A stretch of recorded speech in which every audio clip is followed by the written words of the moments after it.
Ndugu yangu vipi? Unajua nipo mbali kule kote na kuangalia, hujabadilisha pozi hata kidogo. Shida nini mzee? Angalia kukaa peke yako afu na mawazo kama hivyo utakuja kufa, ujue utajinyonga Yaani mwanangu, yani ninavyozungumza sio kufa tu.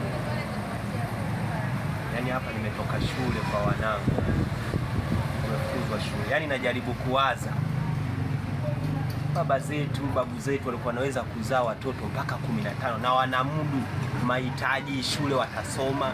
Sio kwa natumia njia gani mwanangu? Ndio mimi sielewi. Yaani hao ni baba mama zetu, si ndio hivyo? Sasa na wewe sasa hivi si baba, unashindwaje kumudu?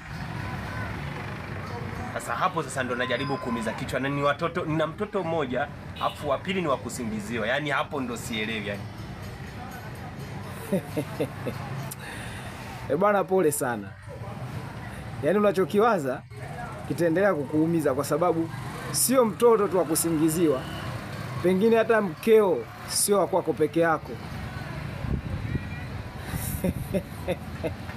Pole sana. Inawezekana hata mkeo ni watu wengi. Pole sana mshikaji wangu. Maisha ni haya. Sikiliza. Yaani sasa hapo wewe unataka kunifanya tena tugombane. Yaani umekuja hapa tuzungumze kwa vitu vya maana, unataka kuniletea ugomvi mwingine ambao yaani nimetoka kule na mpaka unaniita hapa nikajua unataka kuniambia jambo la maana. Sasa mtu anaingiaje kwenye hapa? Au unataka tugombane kwa mambo ya kijinga? Unataka tugombane hapa? Ngaruka.